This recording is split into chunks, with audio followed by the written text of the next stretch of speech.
Good morning. Buenos dias, Governor Newsom and distinguished guests. I'm Dr. Britt Rios-Ellis, and I have the honor of serving as the president of California State University Stanislaus. On behalf of our students, faculty, staff, and alumni, it's a pleasure to welcome you to our beautiful Turlock campus for this 6th stop on the California Jobs First Tour. Just to remind everyone, we also have a growing campus in Stockton, the only public 4-year degree option in San Joaquin County, one of the fastest growing counties in our state. So one of the things for sure I hope you're seeing, even though the semester hasn't started, we're in winter semester, is that when Stan State thrives, the entire Central Valley does too. And as part of the CSU, we are so proud to be a strong driver in preparing California's workforce. Collectively, the CSU educates almost 500,000 students and produces nearly half of the state's bachelor's degrees, fueling key industries and driving economic growth and ensuring that the California population has access to great, well-trained nurses, teachers, and scientists, as well as those versed in the arts. We are not the largest CSU, but in many ways, we are the mightiest and the most broadly ranked. And there's some bookmarks out there to just give you a preview of what we've done. This year's accolades from the Wall Street Journal ranked us as the 9th best public university in the nation. Just to give you a clue, University of Michigan is number 8. We were also ranked 2nd in the nation for social mobility by the Wall Street Journal, 3rd by the U.S. News and World Report, and 4th by the Washington Monthly. Located in the Central Valley, we live and breathe social mobility, and the ROI of a Stan State degree is at the heart of our mission. Whether we're providing certification for community health workers, training small business folks in entrepreneurship, or providing full degree options, Stan State offers what is needed for job training for the underserved. Both our rankings and our range of offerings reflect the transformational engine that is Stan State. We positively impact our individual students, but also their families and their respective communities. From our McNair Scholars to Career Ready U and our Project Rebound for former inmates, we're blessed with the opportunity to catalyze lives and build opportunities. 73% of our students are the first in their families to attend college, and their success strengthens our state's economy, causing a ripple effect across the Central Valley, the state, and the nation. Through partnerships with agriculture, healthcare, education, and technology, Stan State is preparing the next generation of leaders and professionals while contributing nearly $1 billion annually to the region's economy. Today's conversation is about equitable access to quality jobs, protecting natural resources, and boosting the social economy that resonates so deeply within each of us.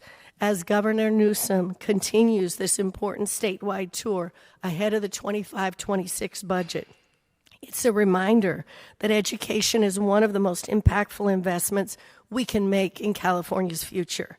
Perhaps most importantly, we know that those who get a college degree are more likely to live longer, happier, healthier lives and to engage civically and civilly within their respective communities. Governor Newsom, we want to thank you for your commitment to workforce development and economic equity and let you know how humbled we are that you've chosen us to be here today.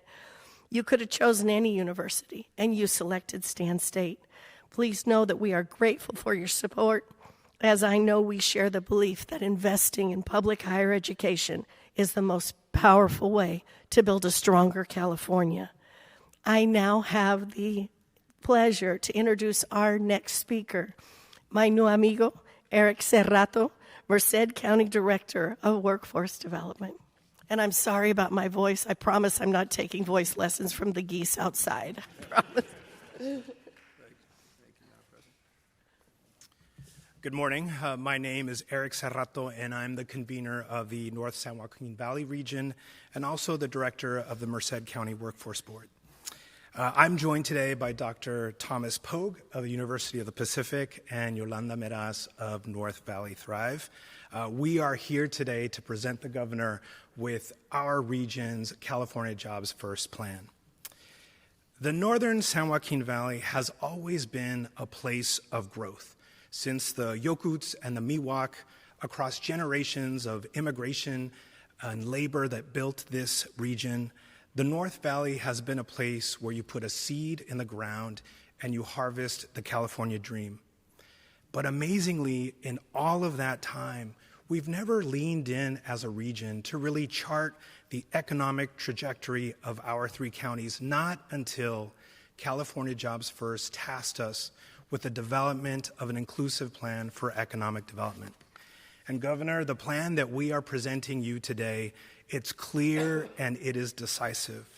It calls out advanced manufacturing, the bioeconomy, and clean energy as our economic tickets. It commits to working with other partners to help cut red tape, to innovate around water use, to support working parents, and to grow our economy without any of the unnecessary trade-offs that would harm the beauty and the vitality of this incredible living, breathing place. We now more clearly see ourselves as the translation destination.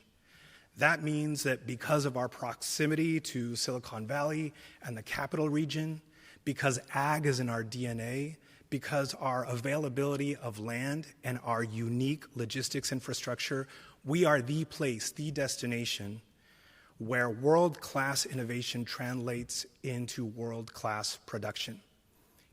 EV battery manufacturing, technology components, climate solutions, new forms of energy, making new consumer products from a sustainably sourced food and ag waste. And we're matching all of this opportunity with skills in the hands of our women electricians who are going to build our grid, in the machine mechanics that are going to keep our production humming, in the Stockton 7th grader who in 15 years will be that UC Merced doctoral student developing the next wave of these products. And that's why, by no surprise, we've been aligning our work with the K-16 Collaborative. That's why our plan mirrors the state's master plan on career education. And it's no surprise that this plan comes from labor leaders, from creatives, from entrepreneurs and industry heads, from community voices, and from the offices of the 3 county CEOs that guided this work, from a community-based and driven steering committee, from a brilliant team of researchers and economists, a third of which call this place home, Stanislaus State. And although we have spoken to more than 700 community stakeholders, our work has really just begun. Governor, your visit coincides with the next phase of our work, which is to speak even more directly and more deeply with industry to really sharpen up these tactics and work with local partners. It's why we're going to be making $9 million of local grants to feed these strategies and realize their full potential. And it's why we're going to be bringing down more than $1 billion of investment from outside of the region to really fund these strategies. I said we're a place of growth. We grow good jobs, we grow industry, we grow opportunity. And Governor, it is our incredible pleasure and honor to present you with our region's California Jobs First plan. I'm going to applaud. Thank you so much. Thank you. Maybe a quick photo. Thank you. Yeah, guys, let's all get in. You worked so hard. We'll burn all of you in a moment.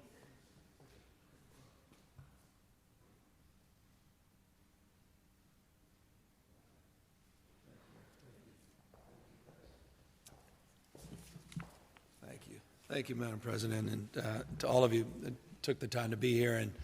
And I will brag on a little bit more, a lot more about build on what Eric just said and what the team put together over the course of a 2-year process. It's wonderful to be here, as the President said and Eric said, on my 6th visit to regions that are now rising together. the manifestation of a launched effort going back a few years, Senator Eggman's here, among others, that was inspired by a recognition that we're all better off and we're all better off and we're all in this together. And I think the spirit of what I wanted to present today is really to advance this work and to make real and make visible a lot of the work that's being done all across the state of California. And so today, my intention is twofold: to not only highlight this 6th Economic and Workforce Development Plan, to highlight the Jobs First initiative more broadly, but also to talk a little bit about California, where we stand today, our fate, as well as our future, and our future often reflected in our values, which are often reflected disproportionately in our investments. And so my second frame of focus is to talk a little bit and preview a little bit, top-line preview of next year's budget, a budget that will be formally presented this Friday to the legislature, and a budget that will significantly change over the course of the next number of months, something anybody that's focused on California governance understands, between January and May in the May revise.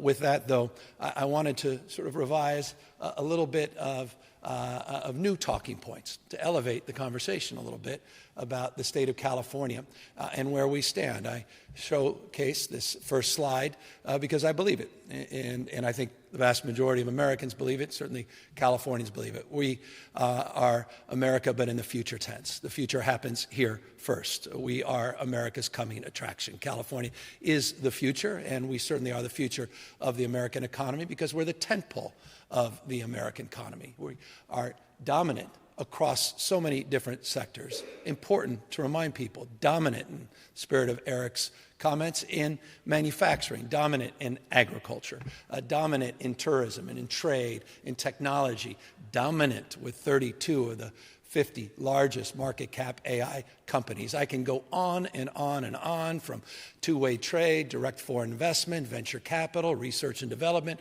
more scientists, more Nobel laureates, more engineers, more researchers in this state than any other state in America. It is all a point of pride. As well, a point of pride that people are rediscovering their state anew. Record-breaking tourism spend last year, $150.4 billion. A population in California that is growing again, 232,000 new Californians just in the last year. We're seeing a state that has more optimism, not just on the basis of my words, but Moody's themselves just a few weeks ago moving our bond outlook to stable, and a state that doesn't, I think, often get the recognition it deserves. For the first time since 2014, for the first time in over a decade, we now have more Fortune 500 companies in California than Texas and New York. I think that belies some of the misrepresentation often about California. Highlighting just recent announcements, Dickies just announced recently their move of their headquarters from Texas to Southern California. Bosch just announced their securing of $250 million, a new California chip plant in the Roseville region, generating some 700 jobs. Often these are headlines that are overlooked, often misrepresented in some cases. But it is the case that we want to emphasize today, that the state vision as it relates to economic and workforce development is realized locally. It's often said by me, perhaps too often, localism is determinative. And that vision is around focusing on regions, but regions rising together. And that's the spirit, again, of the Jobs First plan. We've invested now $287 million, a process that's unfolded over the course of the last 2 years. Each region, 13 regions in the state of California, received a $5 million planning grant. This distinguishes this effort from any prior effort that's been advanced in California's history. It has been an inclusive process. The plan that we're highlighting today, the North San Joaquin plan, had 200 organizations that participated in its development. 10,000 individuals plus have built these custom-built, as we say, community-led initiatives, bottom-up, not top down, recognizing the distinct and unique characteristics of each of these diverse regions in the state of California.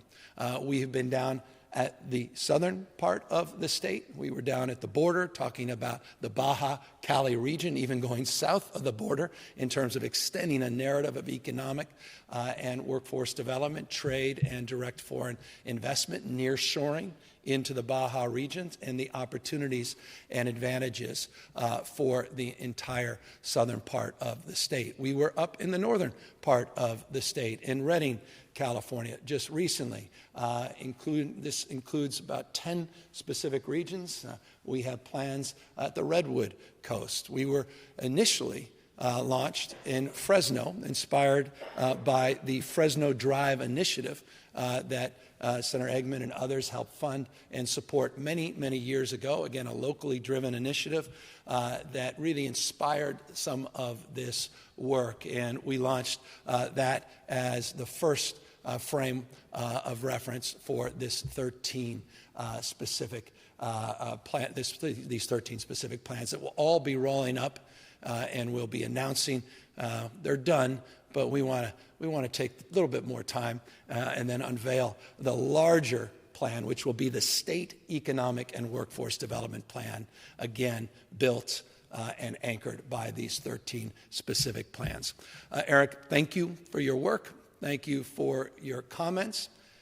Thank you for breathing life into this region. It gives me great joy. I mean this. I cannot tell you how much I enjoy spending time outside the coast of California, spending time here in the Central Valley, back in the Central Valley, Northern California, Southern California. I remind my friends, Northern California doesn't end at the Golden Gate Bridge in San Francisco, nor does it end right there, the border at Long Beach. There's a whole other state out there, a state that I remind people is the size of 21 state populations combined.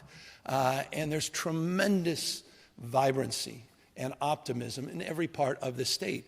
That said, there are parts of the state that are struggling more than other parts of this state. And again, our state of mind is really focusing on opportunity for all, the spirit that I began with. We've got to reconcile those differences. We've got to make sure that people see themselves in the economy. So often we talk about GDP, understandably.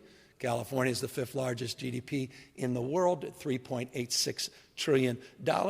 But that's an aggregate number, and we don't live in the aggregate. Our experiences are unique and distinctive on the basis of where we lived and our lived experience. People feel anxiety. People don't feel seen. People don't feel heard. And that's precisely why this effort is so impactful and so meaningful. And I extend that again, the long narrative here, personally, because it fills me with pride to hear your pride, not just in the presentation, but in the work product, the pride you have for your community. And that's something I've intentionally wanted to share with the rest of the state because it needs to be shared. People often talk down and past to rural parts of California and to communities like this. And so it is exactly why, Madam President, I'm here, because we wanted to lift up your extraordinary work. You lifted my spirits by offering the proof, the evidence of what social mobility really looks like, and to the independent analysis that's been done to frame your success. And so your success is our success, and that's the spirit of the Opportunity for All framework. That said, not everyone needs a college education, and I'm mindful of that. While we aspire to provide more opportunity and more support to our community colleges, not just our CSUs and UCs, we have to be mindful not everyone is going to earn a college degree. Not everyone aspires to have a college degree. And we want to make sure those folks feel heard and supported. And so we have been focused working with the legislature. Eric, you referenced it a moment ago as it relates to our career master plan to make sure that everyone feels that they matter and we care. And the career education plan is also part of this web, this part of the knitting that we're doing to connect these dots. You referenced the K through 16 collaborative. I won't focus on that today, but thank you for your recognition of that work, aligning the universities with regional economic and workforce development. The career education plan takes it to the next level and focuses on apprenticeships. We put out an aggressive plan on apprenticeships a few years ago. It was an audacious stretch goal. It was 500,000 new apprenticeships by 2029. I can announce today on the trajectory we're currently on, this is an actual number, and if you want to have us back into this number, I'm happy to provide that information later. 624,895 apprenticeships, 624,895 that we are currently on track to achieve, well beyond the 500,000 by 2029. We're also focusing on careers in this context. We talk about the career ladder. I don't think it's really a ladder. It's more like a career jungle gym for a lot of people. And so we wanted to level set in that respect, and we wanted to create, the essence, in the vernacular of a passport, something that we can stamp that provides a consciousness of consideration for an employer that you actually have been credentialed. You actually have real work experience, and that includes credit for service for people that are in the military serving this country. As an example, we unveiled, in partnership, could be anyone's name there, unveils a new effort. The state unveiled an effort for our veterans to turn their military service into a degree. All that basic training, all that hard work, and then you go to a community college or you get in here, it's the CSU, and you got to start over, even though you have all that basic training. Shouldn't that account for something?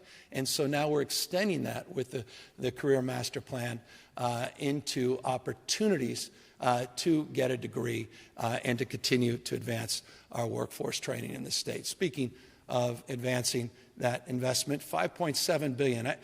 People say, well, you need to do more on workforce. I just don't think we really take time to reflect on what we've done. This just in the last few years. $5.7 billion this state has invested, $500 billion, $500 billion in our healthcare workforce, $3.9 education, and then more broadly labor, $1.3 billion. That's just since 2021, by the way. So those are significant, unprecedented investments in California's history, and I recognize good enough never is. We have a lot of gaps. We have a lot more work to do in this space. Now, the work that I have to do to fill the space as it relates to the budget and some top-line understanding of where the state is fiscally. And then we'll circle back on some additional issues and values that I just wanted to highlight here today before we head down to Schaefer and discuss the high-speed rail. So here's the top lines on the budget that will be submitted formally this Friday, and the team will present in detail the budget, but the top lines include a balanced budget, no deficits, budget that in a moment I'll highlight not only includes some $17 billion in reserves, but also includes some additional discretionary reserves to provide us more flexibility. You can see $228.9 billion general fund and a state that continues to recognize that we need to do more to save for a rainy day. I'll talk about that at the end of the presentation as it relates to some reforms that we need to advance. We've discussed them. We need to move forward with them, but we have about $17 billion in reserves, including an additional $1 billion, and this is in the January budget. Mindful in May, this may need to increase on the basis of the uncertainties as it relates to the federal administration, as it relates to trade policy or tariff policy or immigration policy that could radically shape and impact the debate in this country, impact our revenue stream in this state. So I'm mindful that number is a number that requires some iteration and constant reconsideration, but it's $1 billion more than was considered last year. We continue to pay down our liabilities. You can see just in the last number of years, close to $14 billion to pay down our unfunded health care liability and pension obligations, a commitment over the next 4 years to pay down roughly another $10 billion and $2.4 billion in this budget year. You say, well, how can you provide an additional $2.4 billion? It's because of this. Revenues in the state are up $16.5 billion. This is a snapshot, subject to change significantly by May, a snapshot of the revenue projections above and beyond what we had projected last year. A quick reminder of last year. Last year, we endeavored to make this year's budget a non-event. Last year, we endeavored to solve the problems this year and did something we haven't done in the past. We took a 2-year prism as it relates to addressing not just the fiscal challenges in the current fiscal year as it relates to that shortfall that we were closing, but to address the next year's shortfall. And that's why, in so many ways, this budget is familiar. If it's not familiar, I would go back to the May revise. I'd go back to the deliberations within the legislature. It was a 2-year framework. One thing we didn't anticipate, and we're pleased to see, is this revenue increase, again, which is substantial and significant. And again, we're in the midst of the fiscal year. We'll see if that revenue continues, but we're mindful of this chart. And I'll remind people that haven't had a chance to sit through some previous budget presentations that this may be the most important chart. It's the nature of a progressive tax system in California. California has average taxes, plus or minus. Most objective observers would acknowledge California's average taxes, except for the volatility for the 1%, where we have a progressive tax structure.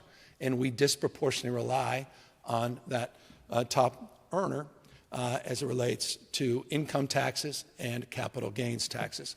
As a consequence of that, we've seen remarkable volatility. Just in this slide alone, and this is roughly a 2-year period from peak to trough, where you saw a 21% decline in revenue. Here, you'll see it amplified similarly in capital gains. And what's interesting about this slide is there's a 59% delta as it relates to peak to trough on capital gains. You go back to 2019, it was roughly $14.4 billion that the state received in capital gains percentage of personal income. That's the reflection of that percentage you see there. And then it went up. You see the 11.6 right here on top. It went up to $36 billion. What we're seeing now is a leveling. And this is what we had previewed last year. This is what we anticipated last year. You had 2 extreme years of volatility, the likes of which we haven't seen in quite some time in California. And now we're seeing more of the traditional 5-ish % capital gains as a percentage of personal income revenue estimates going out into the future. In fact, this year's, just to put in perspective, I mentioned $14.4 billion, I mentioned $36 billion. That 5.1% that we're projecting in the next fiscal year is roughly $19.6 billion as it relates to capital gains. So more traditional, more historic 5%. But again, the volatility is our friend and our foe. And that's why, a little preview, what we've been talking about last number of years, we must remove the constraints from Proposition 2 and Proposition 4. Prop 2 was passed in 2014. Prop 4 was passed in 1979. I may not be mistaken by a year or two. And both contribute to our inability to set aside more money during the good years, just as we would, those very familiar with atmospheric rivers. You want to collect as much water as you can so you can use it during the dry years. Not dissimilarly, we need to address that cap as it relates to Prop 2. It needs to at least be doubled to 20%. And we need to make sure that when we contribute to the reserve, it's not considered an expense that it currently is considered under Proposition 4, the appropriations limit. Should be exempted from that. And that's the reform that we need to advance. We need to create the right political conditions to advance it. No one is saying that's easy.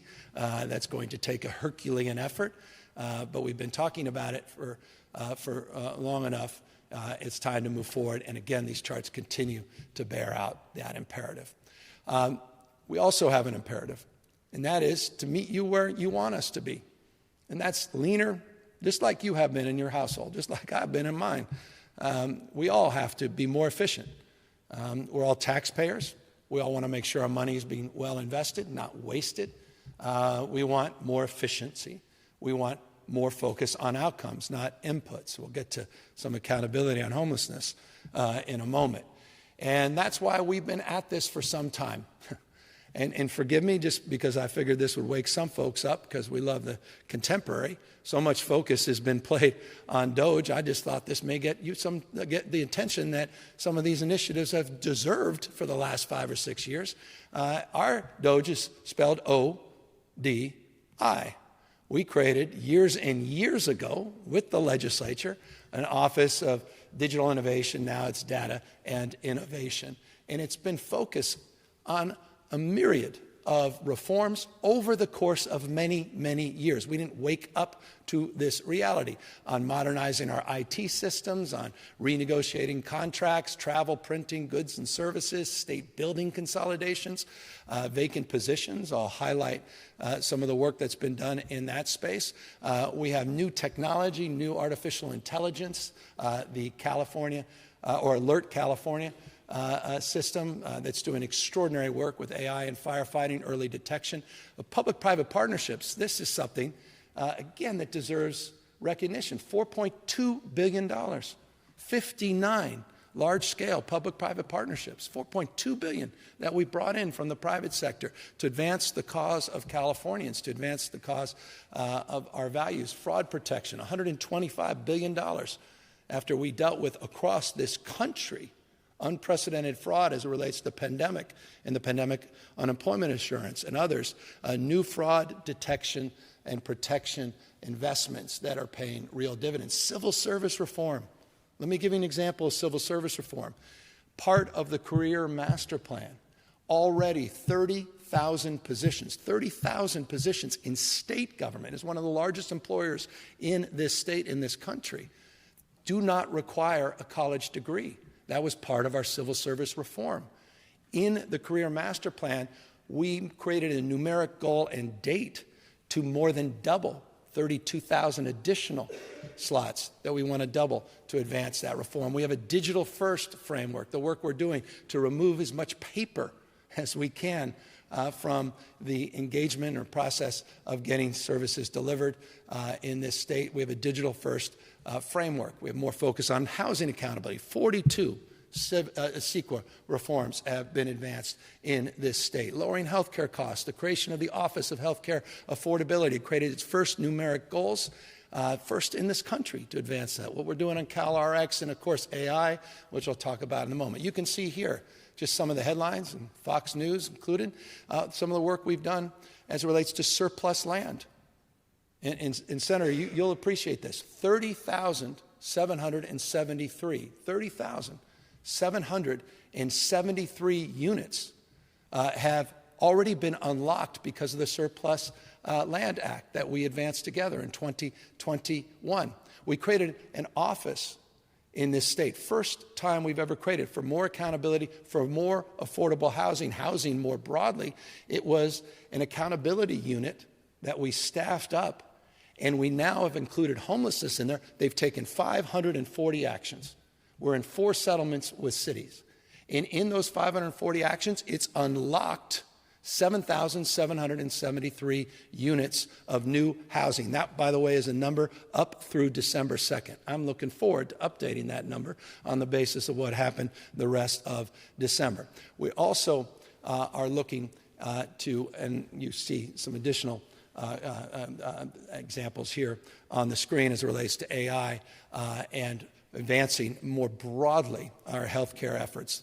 Healthcare, and you'll see this on Friday, and I've been talking about this with my colleagues all across this country. You're seeing healthcare numbers go through the roof, candidly, in this state as it relates to the number of people that are applying for healthcare benefits. And those costs are increasing in states, including in the state of California. Again, the team will talk more about that. So the issue of limiting cost increases becomes foundational. We've expanded access. Now we've got to provide more for our dollar, and we need to be more efficient and effective in holding our entire system accountable. That's what the Office of Healthcare Accountability is poised to do. I mentioned a moment ago the work we're doing to try to be more lean. 6,500 positions. This was something we committed to in our 2-year budget. It's a process that's unfolding. Remember, we're in the middle of our fiscal year. We're already have identified 6,500 positions. We're able to score $1.2 billion in savings. So that has already taken shape. Operational savings across the board, travel, insurance, all kinds of issues. We've been able to provide and identify an additional $3.5 billion in savings. Again, all in the spirit of being more effective and more efficient. And speaking of effectiveness, this chart may make no sense to anyone. This may be, I just smile every time I see this. We created something called RFI-2. And if you didn't read about it, it's because no one cared about it. But it completely radically changed procurement in California. This is something I've been promoting for over a decade. I even wrote a book around some components of this, and it was one of the things I promoted and promised. It's hardly perfect, but it's taken place and shape in a way that's actually producing results. 22% decline may not seem like enough, I get it, but already a 22% decline in time on procurement transactions.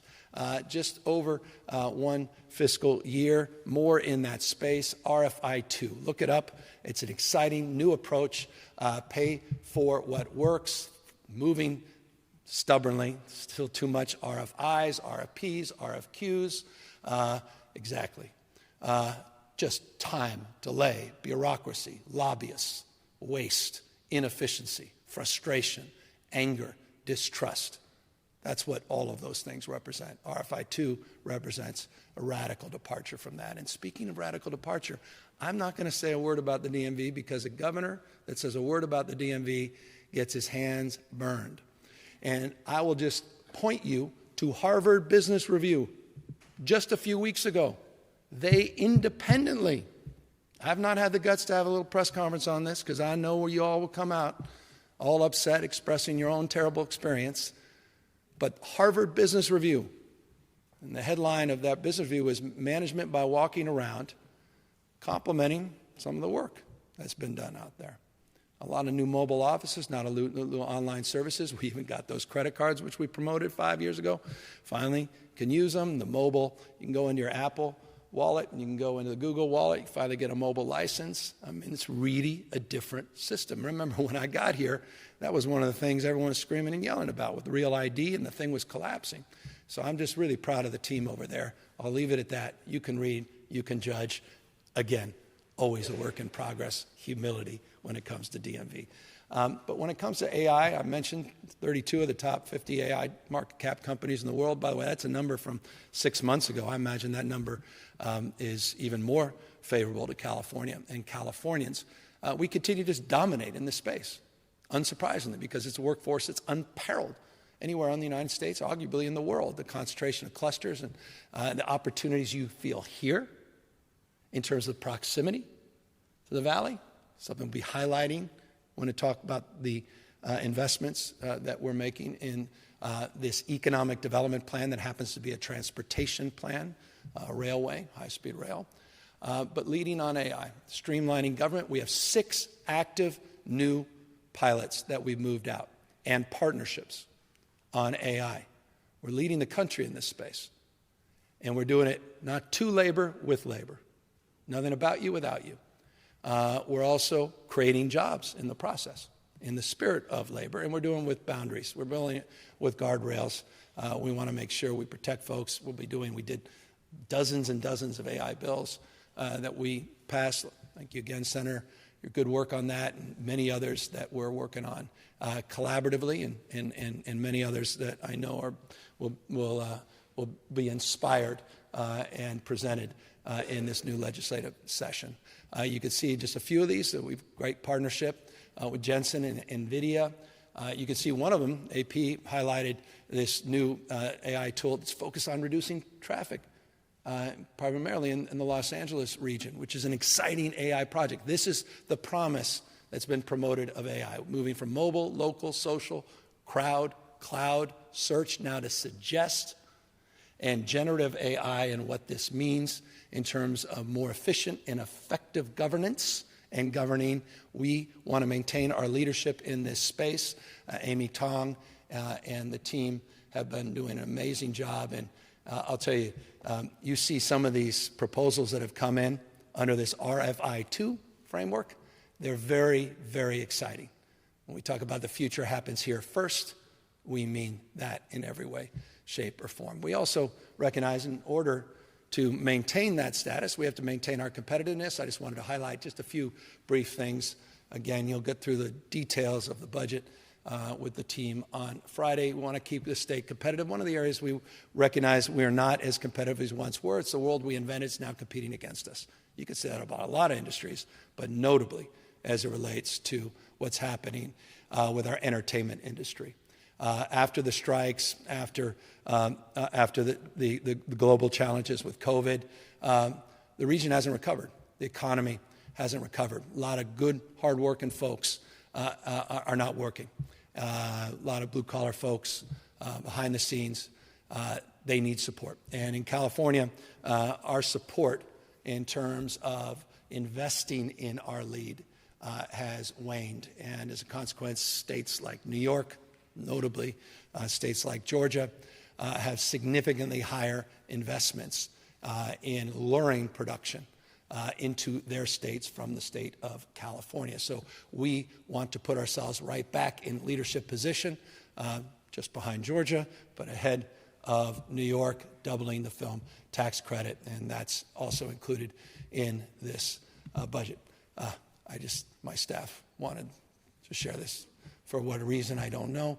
Though I did, because I was curious, I did tune into the first pilot episode of Bad Monkey that now has moved back from Florida to California. And if you can get over the severed arm, it's a pretty good show. And we're very proud of them. So thank you to Bad Monkey for making the right decision and moving back to California. Look, we want to keep California safe. We want to keep it clean. These have been narratives we've been focused on for years.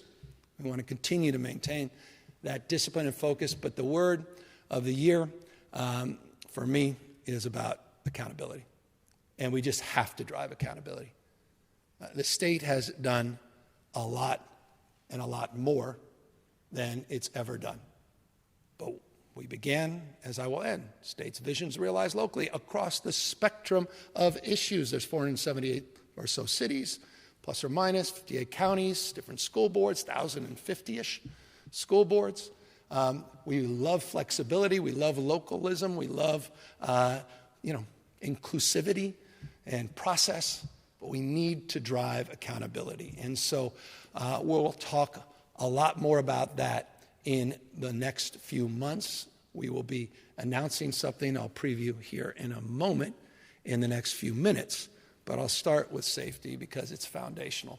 It's important to note, working with the legislature, we've invested $1.6 billion to focus on public safety, leading the nation in efforts and grants, vertical prosecution grants, investigation grants, tech grants, grants for new technology, to invest in addressing this change that we saw taking shape sort of post-COVID as it relates to organized retail theft rings and platforming on third parties, these smash and grab groups, et cetera. And you can see just since 2022, these are additional incremental investments that had never been made in the past that were made over the course of the last number of years. And you will have the opportunity to talk to the team on Friday about where we are in terms of those multi-year investments moving forward. I'm not naive about where crime is in this state, including this part of the state. I'll be driving through Kern County, which has one of the higher murder rates in the country, not just in the state of California. But I don't say that as take a cheap shot. I make the point to make the point that we're experiencing different realities as it relates to crime and violence in the state. And as a consequence, those grants that went out to sheriffs, to DAs, went out equally in every part of this state, including North State, southern part of the state, and in Central Valley. But here's some reasonably good news. Violent crime in Oakland, we've been doing the CHP operations. We just extended them. LA, San Francisco, where we initiated some of those CHP operations and worked with our National Guard, with our JAGs on the prosecution. Some of those cases, you can see some good numbers. Don't take my word for it. You can see some of the headlines. San Francisco sees historic drop in violent crime last year, over homicide rate dropping in Los Angeles, and you're seeing some violent crime numbers moving finally in the right direction in places like Oakland. But again, I can show you headlines that show a little bit different trend lines depending on parts of the state. But we continue to drive hard to do more, and that's why we have all these new laws that just went into effect just a few weeks ago. Targeting smash and grabs, fighting car break-ins. That was something that we needed to update. Legislature, we worked 12 bills. We're going to do more on increasing enforcement and prosecutions, cracking down on the theft of stolen items on third-party platforms, and obviously combining aggregating values of felony thresholds, but also allowing multi-jurisdictions to do the same as well. Flexibilities. By the way, flexibilities that have been highlighted by a number of reports. We're grateful for the recognition of the state's efforts on this. And I'll just highlight the California Retailers Association. Its president said California is a national model in combating organized retail crime. We recognize we have a lot of work to do in that space. Our commitment is firm and resolved, just as it is to keeping the state clean. $1.22 billion invested in the last few years. It was $90 million a few years prior. $1.22 billion. Clean California. Thank you to the legislature for truing that up. Thank you for local government for becoming partners. Here's one. Fresno, for example, is now one of our formal partners as a clean community. We've designated, just as we do pro-housing communities, clean communities. They'll be eligible for additional funding and grants. You've got a volunteer corps, and you've got a formal workforce. The formal paid workforce, 18,000 under this proposal. So we promoted this, we promised it, and it's moving forward, and we're grateful just because. Here's some examples, and I say just because personally I've been going out doing this, and so it's a little more personal and points of pride for me doing some of these cleanups. I had 4 more slides. My staff said enough. I'll skip to accountability and then wrap things up after I talk a little bit more about education, Doctor. Let's talk about accountability. We're rolling out a new website. We have been working on this for, it seems like forever. I mean, to the extent a website can enliven your senses, distill you with a sense of well-being, create some optimism, this is the website. Well, there's 2. I'll highlight one other. But this one in particular, it's a preview. I'll just leave it static. Thursday or Friday, they're going to roll it out in detail. It's an accountability website, the likes of which the state has never provided. Thousands and thousands and thousands of inputs, updated and organized in a way that real people can access it and understand it, focused on these 3 core pillars of stress and focus, frustration in California: homelessness, housing, and behavioral health. As an example, you can see on the homicide, you can go to every county in the state of California. You can see if their PIT numbers, their point-in-time counts are up or down, sheltered, unsheltered. You can see how they're doing. You can compare the PIT counts to your county. You can see are our numbers going up or our numbers going down. On the housing side, you can see if these people are focused on your needs, on updating their housing element. Are they going to meet their RENA goals? These are words that don't necessarily resonate with most folks, but they matter to me, and I think ultimately impact you. We have focus on the pro-housing jurisdictions, which I referenced, and a focus, again, on just recognizing what counties have committed to and which ones are actually doing the work they committed to. Perfect example on the behavioral health. Are you fully implementing care court? Are you fully implementing the conservatorship reform? A lot of folks, they don't have to wait till 2026. Let's go. Senator Eggman, her law, let's go. So that's a red dot. I didn't put there's a lot of red dots there, Senator. But it's time to expose. I think It's the old disinfectant, sunlight. It's the best, reform. It's about measurement and accountability. So driving on those three critical issues. Unprecedented investments in behavioral health. Unprecedented. Prop 1 investments on top of those unprecedented investments. Everything we've done on housing, which is unprecedented in this state, and homelessness. Time to see accountability at the local level. We're going to drive that accountability. And that includes on moving encampments. I want these encampments cleaned up. It's $750 million in encampment resolution grants. That's not out of sight, out of mind. That's not just whack-a-mole. That's about a resolution. That's why they're called encampment resolution grants. Resolve the underlying issue, but move effectively and efficiently. And so that's going to be a big part of our focus. And on infrastructure, we're also not moving away from our commitment. I just think this is a big deal.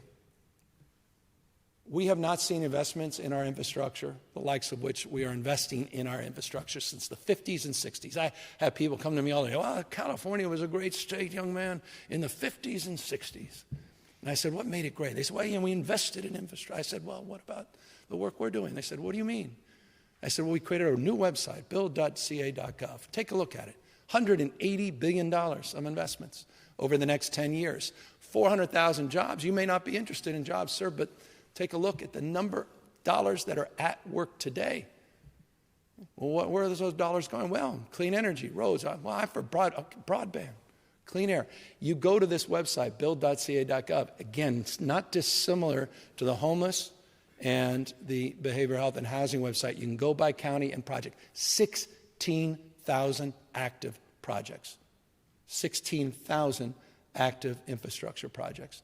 See where we are, but also see where we're going. And speaking of where we're going, and I'll end with the next few slides, it's all about education. It's all about human capital, not just physical capital. And so I wanted just to update you, because it's relevant to the budget, the things we firmly committed to in our 2-year budget that we're holding the line in this year's budget. At peril. When I say unprecedented, people's eyes roll over. Significant investments in areas where the state has lagged, and now the state leads. Most, if not all, other states. First, let's level set. The budget this year, we're projecting into the new fiscal year, subject to change in May. It's $118.9 billion, and that is the Prop 98 funding, which is always a headline number in the budget. Second question we get is per pupil. Where are we? I always love putting a slide because I think it's interesting to see where we were a decade ago. $14,240, $24,764 today per pupil. People often ask, well, what's the Prop 98 per pupil? There's those dollars we're highlighting, but getting close to $25,000. The COLA this year, 2.43, which under the LCFF is an important number for educators and for the system. But here's the transformation that's taking place. Again, thank you to the legislature. Thank you to the Pro Tem McGuire. Thank you to our leader in the Assembly, our Speaker, Rivas, and thank you to the previous leaders. These are unprecedented investments into before and after school. There was a time in this state where we talked about after school for all, and we invested $100 million, $200 million. Impressive.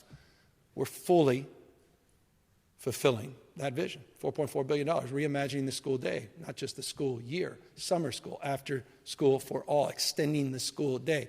Universal TK. We talked about this. There are a lot of states, well, we're going to expand our investments in young folks. If you want to deal with the achievement gap, you got to focus on the opportunity gaps, and you got to close those gaps before people get into kindergarten, because those gaps manifest even before kindergarten. So pre-kindergarten, early childhood education is foundational. $2.4 billion. You saw the universal school meals, first state in the country, regardless of your income, no shame, no one asked, full, now increasingly nutritious meals twice a day, universal. In our schools, the arts investments, music, thank you to the voters, for advancing a baseline on that, and issues of equity, which are foundational. Thank you again to the legislature, the Black Caucus, and others led the effort there, maintaining those investments to close those gaps. But let's talk about universal transitional kindergarten this year will be done. We've got universal school meals fully implemented this year, will be done. We focus on before and after school, the multi-year commitment will be fulfilled, done. The focus on those with reading disabilities, Exhibit A, the guy you're looking at right here who hasn't looked at a speech because it is not a strength of mine. The early screening, the dyslexia screening we announced last month, fully implementing that, and we'll be talking in the next few months about the next level investments we're making in high-dose tutoring, what we're doing on literacy in this state in addressing that risk. But the commitment on that screening is done. And then behavioral health. We talk about it broadly. We talk about it for those that are chronically ill. We talk about people on the streets and sidewalks, not enough on prevention and wellness for our kids, looking at wellness centers to deal with physical and adolescent mental health, $4.1 billion investing in those programs. That was a commitment we made. We were in the Central Valley when we announced that. We're back announcing that this year that commitment will be substantially fulfilled. So that's the broad strokes of the budget. I just saw these images. I said, let's put them on a screen and make me feel happy because I'm proud of this state and proud of the people in this state. I'm proud of the state's resilience. I'm proud of our remarkable diversity. I'm proud of the strength that our diversity provides. But I'm also mindful in closing, and I put this up to make a sober contrast. We're also walking into headwinds, radically different moment in U.S. history, world history, arguably. And as a consequence, we need to be prepared. And I hope you recognize that this budget reflects a foundational focus. While it's aspirational in many respects, it's also just driving accountability. It's about more transparency, it's about reform, and it's about being prepared for uncertainties into the future. And that's why I'm very optimistic about the future of this state as well.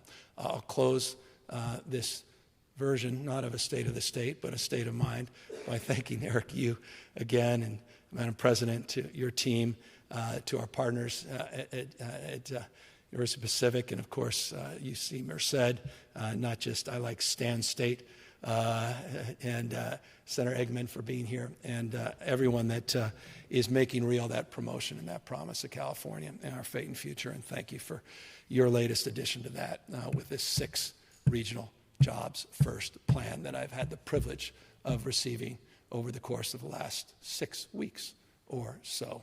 With that, we're happy to answer any questions. Hi, Governor. Ashley Zavala with KCRA3. I know you mentioned businesses really early on in the state's economy in the beginning of this presentation. Right now, businesses in California are shouldering an extra $1,000, $10,000, $100,000 in some cases because the state did not pay back its debt to the federal government for UI.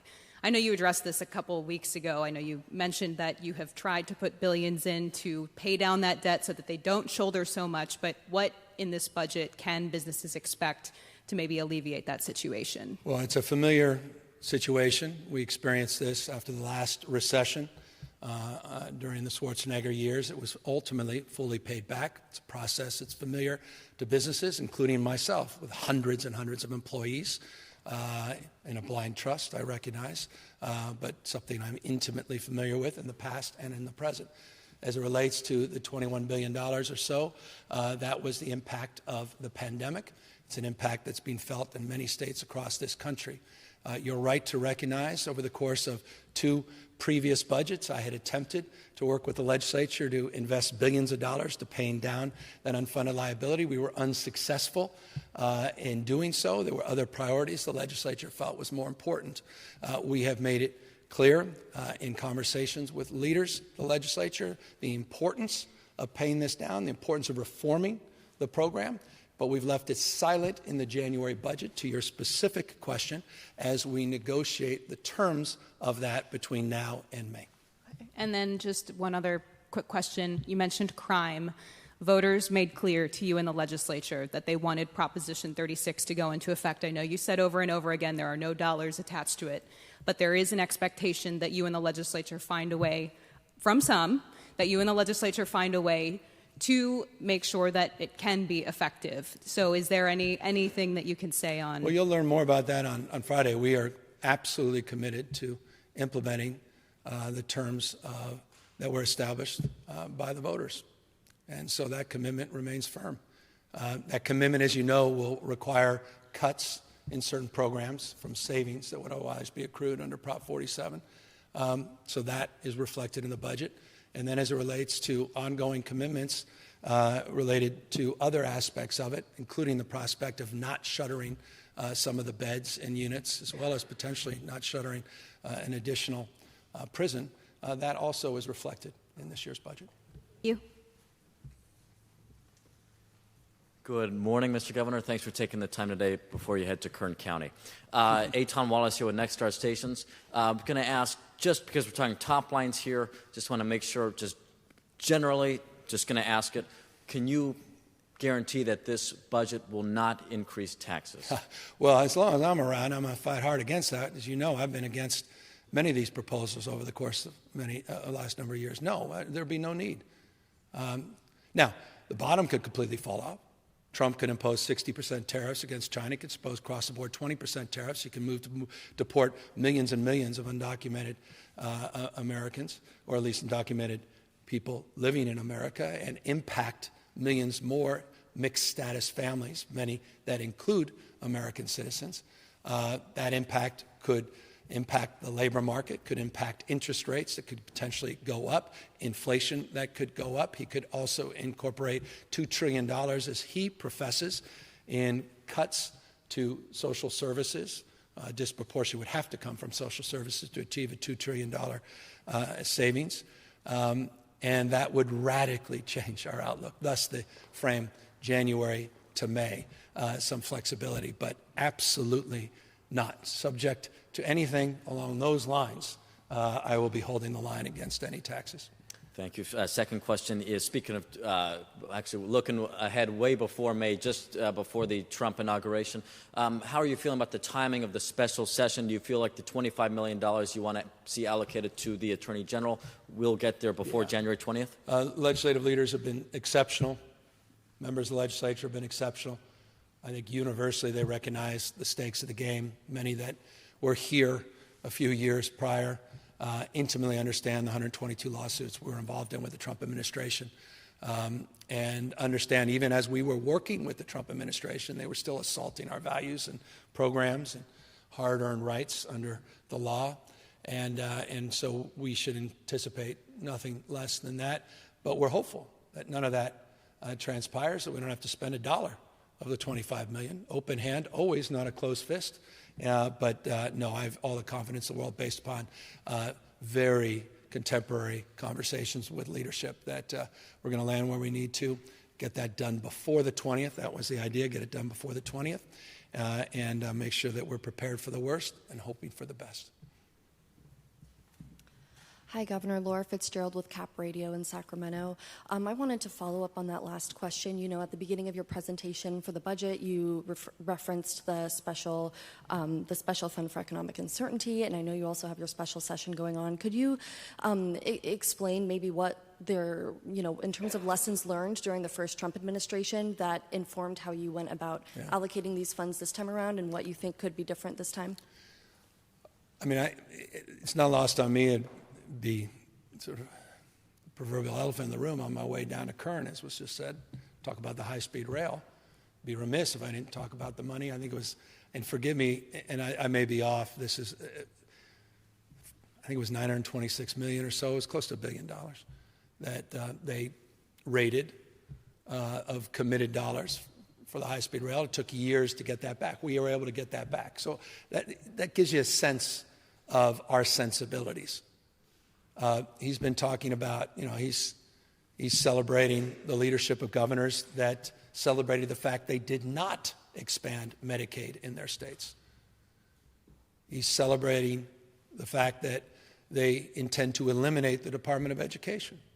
He's celebrating the leaders of this Doge that are talking about $2 trillion in cuts. You can't cut $2 trillion without literally gutting entitlements. So that's a level of uncertainty that's next level uncertainty. We're looking at the kind of uncertainty in the context of the SFEU, which is a reference to that $4.5 billion that I made, which was $3.5 billion, so additional $1 billion on just timing and flexibility. He's not a dictator. He may assert dictatorial points of view, but he's not. There still is the rule of law, still a court system, still due process. And so you can threaten, as Trump has consistently done, that he will not provide people in the Central Valley relief, businesses, and individual relief for emergency. He won't provide suppression dollars in the midst of an emergency for law enforcement and firefighters. He may deny that, but ultimately those federal dollars will be recovered. But in that process of recovering them, we want some flexibility in terms of the state's cash position. I think that's more reflected in what we're trying to do in terms of our budget, is just provide more flexibility so that we have a posture, if we need to push back against those assaults, and we have the ability to weather those assaults. What you see with the president-elect is, fire and fury often signifying something. You see fire and fury often signifying nothing. And you have to sort of work through all of that, again, based upon my own experience. And we do that, I think, from a position of strength, because, again, we're not only the fifth largest economy in the world, but size of 21 state populations combined, we're the 10th pole of the American economy, and we have cash positions unlike any other state in the country, and I want to maintain those positions so that we can push back. Hi, Governor. Daniela Pardo with Spectrum News. I know you're headed to D.C. later this week to attend former President Carter's memorial service, but I'm curious, what else are you hoping to accomplish during your time there? What specific requests do you have to the Biden administration for California? It's a good question. So we are finishing the job of getting all these waivers and making sure that we're getting all these reimbursements. Very relevant. I appreciate the bookmark of these two questions.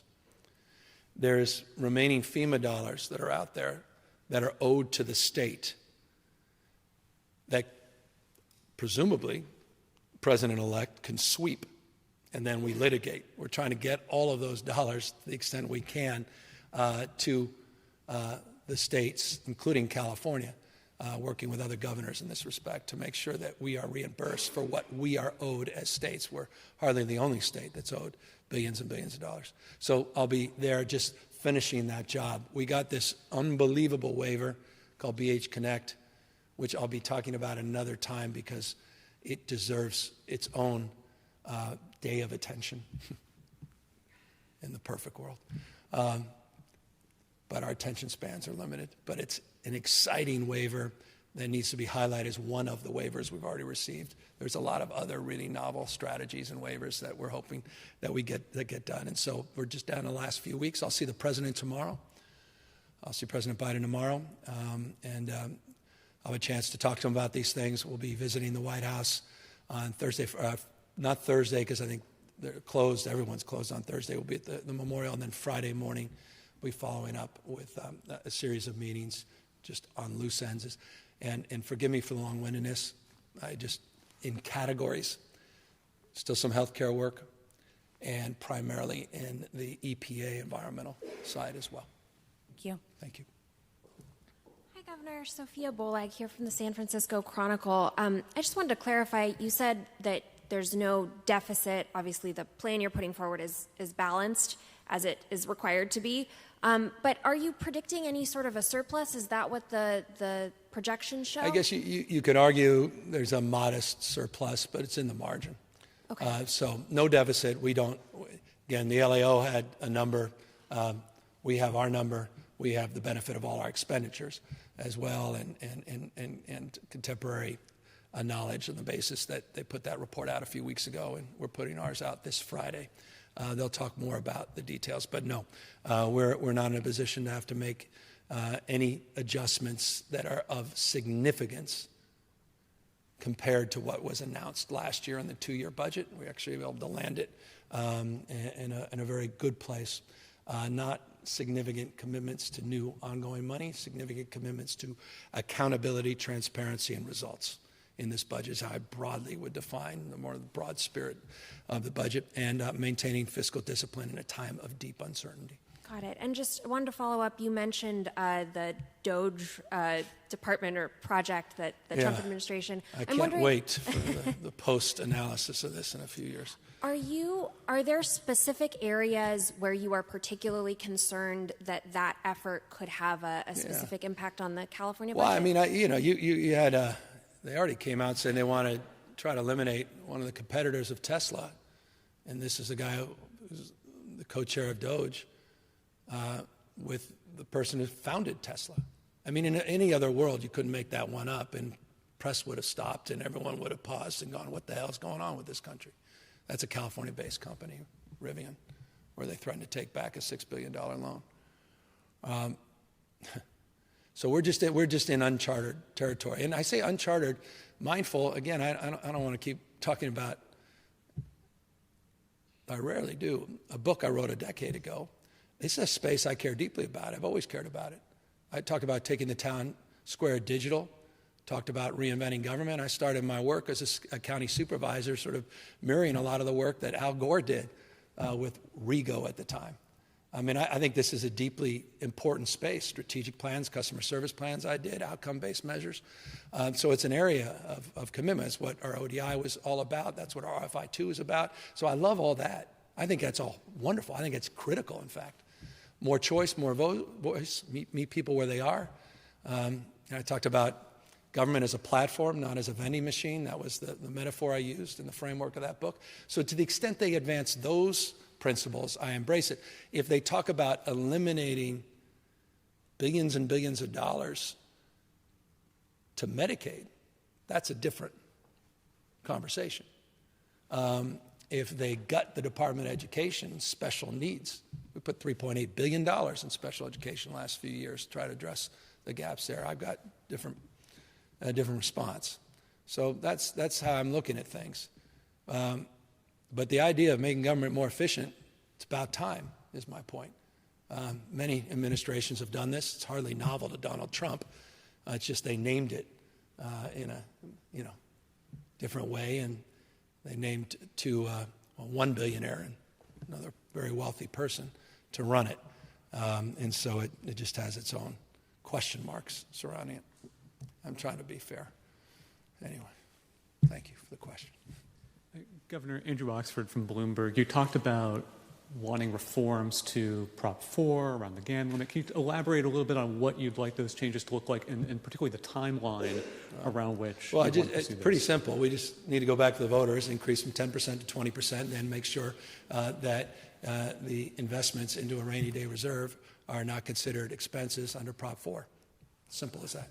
And just real quick, does this budget anticipate the funding for an agreement with Google around journalism funding? Is that incorporated into this? I think I'll leave that to the team on Friday to get into the weeds and details, but there's no status quo change in terms of that fundamental direction.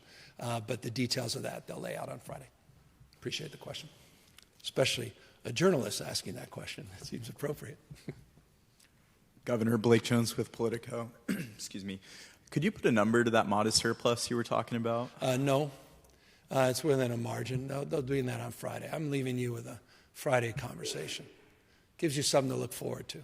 But it was a 2-year budget. We were trying to land a balanced budget in the year 2, and we've done that within the margin. And we're on the plus side of the margin, not the downside of the margin. And one other thing, I know, a couple of months ago you said that you were considering setting aside money in case President-elect Trump withholds disaster relief. Has your thinking evolved on that at all, and have you thought about how much it's wise to reserve? Well, that's reflected in the SFEU. That's reflected in the true-up of $1 billion, and it was also reflected in my comments about that $4.5 billion, which is for the uncertainties, the $4.5 billion. I also made this point when I discussed it a moment ago. that is subject to iteration and change. I think I looked over there when I used the word iteration. Over the course of the next few months, based upon what Trump actually does versus what he says he's going to do. And where we are in the next few days as it relates to getting those FEMA dollars that are already owed to the state. So it's, I think January, this budget that we're advancing on this week, I think May will look arguably very different as it relates to that question. Devin Truby with ABC 10. You mentioned high-speed rail a few times today. We're expecting legislation that would cut funding to the project. Can you share why? Who's doing that? Oh, Trump, maybe, yeah. Well, that's golden oldie, yeah. No, I love that question, and I want to answer that at the right location. I want to encourage you. I don't mean to, I don't, unless you may be busy today, but come on down and join us. I've got a whole presentation. We got an exciting group of people. We have some new things to announce. Not that I don't want to overstate it, but I thought it was important in the spirit of accountability and transparency to update people on where we are. And then we could talk a little bit more what we anticipate, which are golden oldies, frankly, just big yawns from Trump administration. Thank you. Hi, Governor Tran Nguyen with the AP. Today you proposed a balanced budget, potentially modest surplus, but we have major uncertainty ahead with the new incoming administration. The LAO also forecasts major budget deficit in incoming years. What are your vision beside Prop 2 and Prop 4 to address that and to set the state up? Yeah, we do it all the time. I mean, I'm old enough to remember that there rare was an exception where in the out years there wasn't projected deficits, meaning I think you go back decades. That's sort of the nature of budgeting, and I remember that as a local elected as well. So you just make adjustments. I like the 2-year prism last year. I think May, you're going to see a lot more. This is a little preview from me in terms of sort of leaning in more to those out years, but I want to do it in the spirit of collaboration and cooperation with the legislature. So we'll be discussing that a little bit more. Those out years, again, that's just typical budgeting you see at the local and state level, and it's our requirement. We have a requirement to balance our budget. So we will submit balanced budgets, and we'll try to do so by preserving our values and expanding on our commitments. And I think what you saw today, I hope those, at peril when someone does a slide that says done, immediately the editors are calling the reporter saying, oh, don't forget those 4 things. We can come back and prove them otherwise in a year. I'm not naive about that, but those were multi-year commitments, and we're fulfilling our part of the bargain. But there'll still be more work to do. But there's a lot of adjustments that'll be made in May, and I'll just end on this with the question. We really have to see what fire and fury comes from Trump in the next few weeks and really get a sense. He's made a bold commitment on a single bill to continue tax cuts that, at least by some projections over the course of their lifetime, would benefit the wealthiest, 86%, in fact, of the tax cut benefiting the wealthiest among us and corporations. He wants to extend that. He also somehow wants to eliminate taxes on tips. And he wants to address the deficit, and he's going to address your grocery bills. And he's going to impose tariffs, and he's going to deport millions of people. So, we'll see how he does all these things. I think most of that was all day 1, so day 2 should be interesting. And see what it means in terms of our posture. And again, May will reflect a very different mindset, also different understanding, and a different budget. Hi, Governor. Another question related to the unemployment insurance debt.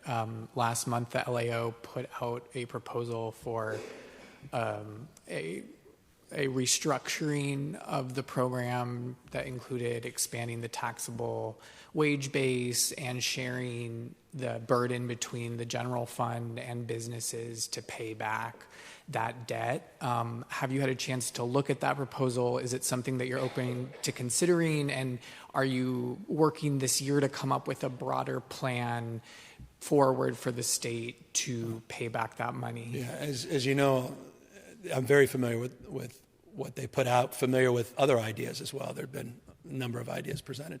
Again, this is a very familiar, forgive me for, I was here 10 years ago when we had similar discussions, roughly $10 billion shortfall at the time. Ultimately was paid back, and they worked through different proposals, never really advanced many. And working with the legislature, see what we can do.